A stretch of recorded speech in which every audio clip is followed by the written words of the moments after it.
Good morning, everybody. My name is Gabby. I'm here with Bradford. This is his third week of board and train here at Paw Forward Dog Training. What we're going to be working on for this video is a little bit of recall. So real world recall. We have him out in our highly distracting field. Lots of different smells out here. We have dogs that are working out in the field as well. We have the road off to my left here, bunch of cars. So we have a very highly distracting environment. Again, lots of smells out in this field as well. So making it more challenging for week 3. Now, if we were to start recall week 1 out here, we would have a lot of struggles, a lot of difficulties. So making sure that we are working up to this point, very, very important, okay? So we want to make sure that when we get him home, we're doing the exact same thing, starting in that low distraction environment, making sure that we build a solid foundation of him being able to listen and hear that word come back to us, okay? So we want to make sure while he's learning that when we're working on this, that we have a way to get him back to us. So what I'm doing right now, I have him out in the field, high distraction. We've worked up to this point, but I do have a long line on him. So it's giving him a little bit more space, okay? But I still have the ability to get him to come back to me if he is highly distracted since he is still learning, okay? So right now I'm going to call him. Bradford! Yes, good boy! Come! So he's coming back to me. Yes, good job. Very nice. Another thing we like to work on with our dogs when we're working on recall is touching that harness, being able to pet them a little bit so that they don't get to us and immediately run away, because recall is very important.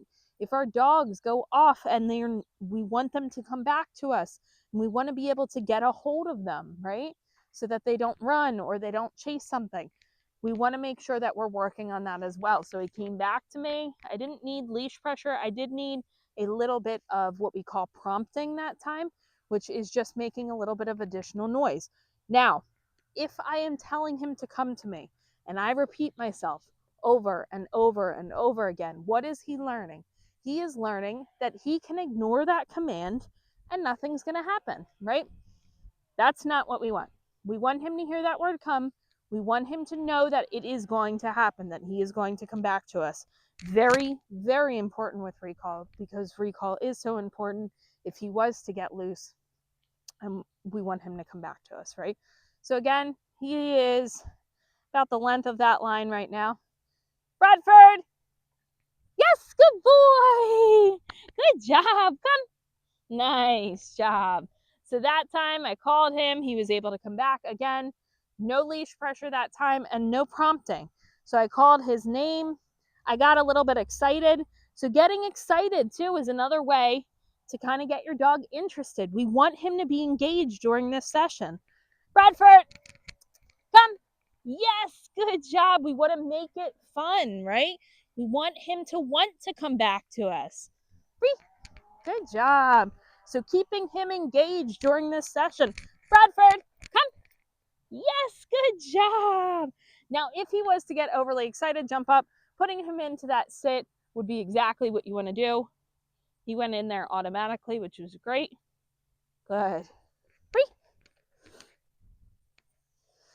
So we need to make it exciting, especially with him, because sometimes if we're not doing that, if we're not getting excited, we're not, getting him interested and engaged, he kind of nonchalantly will walk back to us slowly.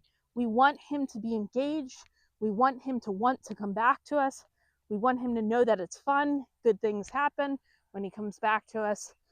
He gets reinforcement, whether that's pets or food, okay? So very, very important. So that's great. I haven't had to use that pressure on that leash. He's been able to come back. But again, only because we've worked up to this point. Now, this might be a little bit more challenging. He's off in the grass right here, okay? So I'll just show you real quick. I don't want him to get tangled up. Okay. That it's going to be a little bit more challenging. Bradford, So there, he's distracted. This is when I utilize that pressure. So just steady pressure. Good boy, yes. And then once he comes back to me, I can give that reinforcement again. Okay, so working our way up to this point though, if he continues to struggle with his nose down, right, that might just mean he's not ready for me to recall him with his nose down. So if every single time I'm calling him and his nose is down, he's on a scent that I am putting pressure on that leash every single time, we might need to take a little bit of a step back, only call him when his nose is up in the beginning. As he gets better with it, then we start to call him with that nose down again. So again, very gradual, but it is going to help his recall. He is already doing a lot better than he has before, so he is making a lot of progress. But I did want to show you actually having to utilize that leash. Okay, so when I have to utilize that leash, I'm not yanking on it, I'm not angry, anything like that. All I'm doing, steady pressure until he is able to come back to me. But he's doing an excellent job here. If you guys have any questions, let us know. He's a very sweet dog, very good boy, and he's doing great. Let us know if you have any questions, and we will see you next time. Good job, bud.